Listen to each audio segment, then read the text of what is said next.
Let me ask you a very honest question.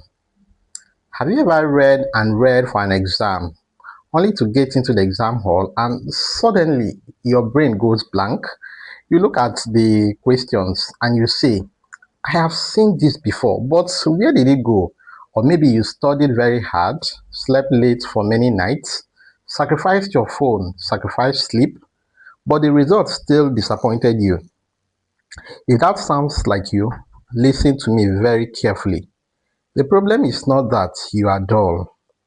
The problem is not that you are lazy. And the problem is not that you are not intelligent enough. The real problem is that nobody ever taught you how to prepare for an exam the right way.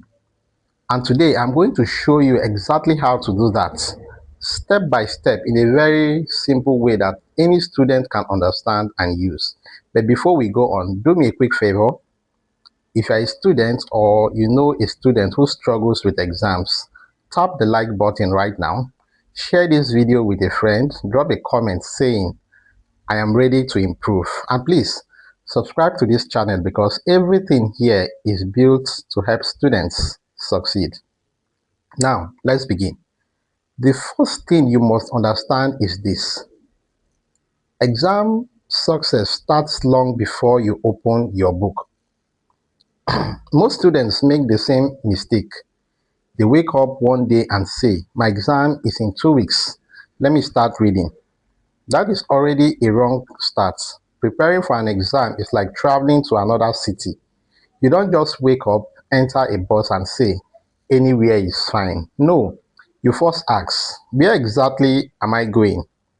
So, the first step in preparing for any exam is understanding the exam itself. You need to ask yourself simple questions.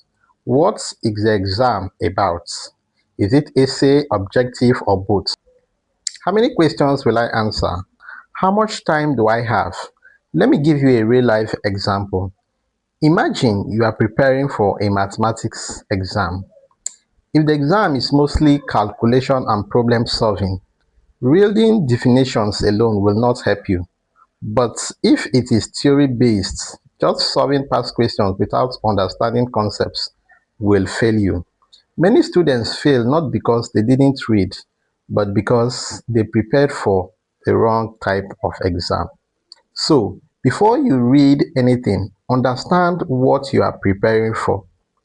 The second step is this: break the syllabus into small, clear parts. One big reason students feel overwhelmed is because they look at the syllabus as one huge monster. They see 10 topics and their heart starts beating fast. But let me tell you something, your brain does not fear work, your brain fears confusion. When things look too big, your brain shuts down. So what do? You break everything into small pieces.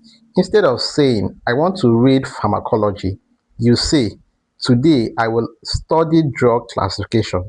Tomorrow I will study mechanism of action. Next day I will study side effects. Small tasks feel achievable. And when tasks feel achievable, you actually start. Think about washing clothes. If I tell you to wash all the clothes in the house at once, you will delay. But if I say just wash this one basket, you will start immediately. That is exactly how studying works. Now, the third step is where most students get it completely wrong. Stop reading without a plan. Many students sit down, open their book, and just start reading from page one. No goal, no targets, no direction.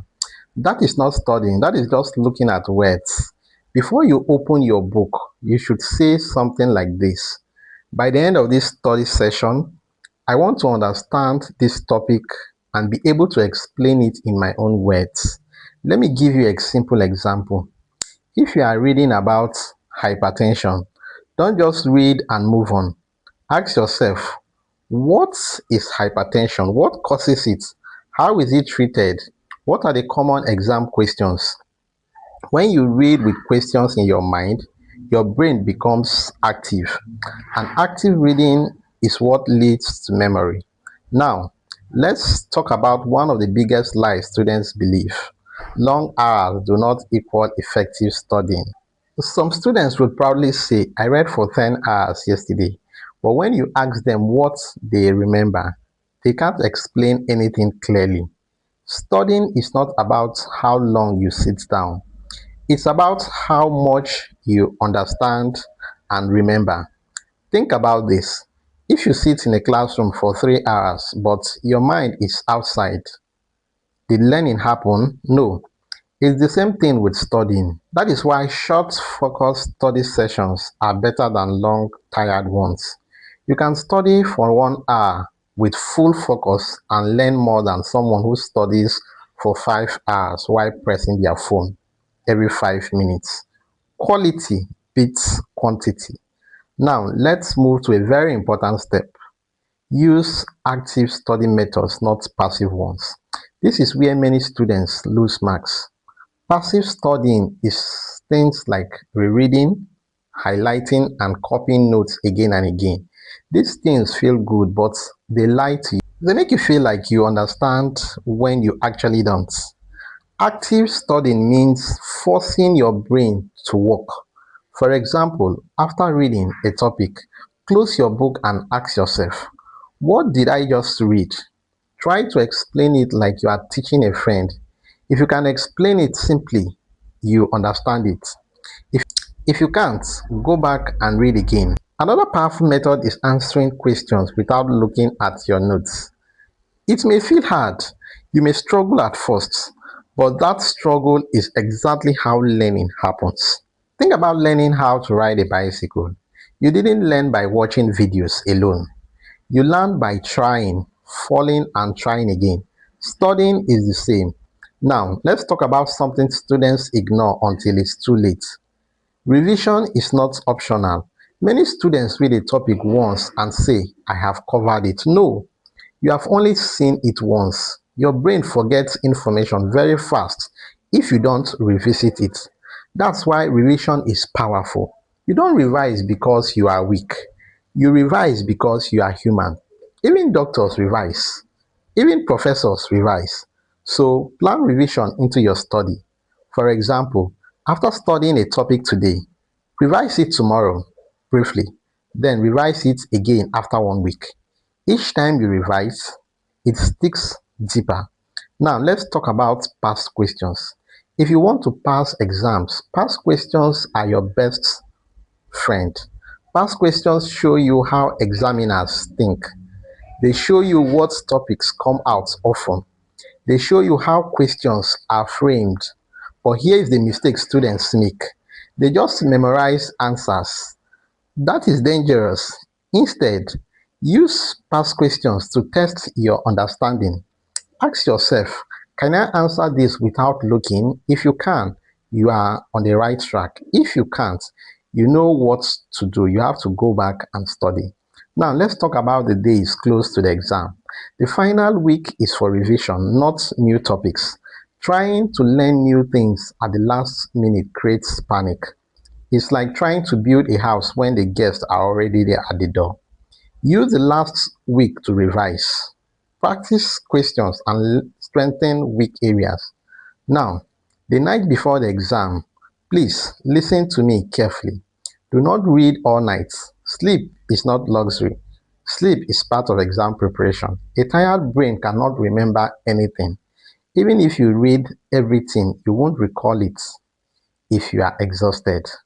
Read lightly, revise key points, and sleep. Finally, exam day. Walk into the exam hall with confidence. Read instructions carefully, manage your time, answer questions you know first. And remember this, one exam does not define your intelligence or your future. Do your best, learn from each experience, and improve. If you followed everything I shared today, you're already ahead of many students. If this video helped you, please like it, share it with a friend who needs this. Drop a comment telling me what exam you are preparing for, and subscribe because this channel is here to help you study smarter, not harder. I'll see you in the next video.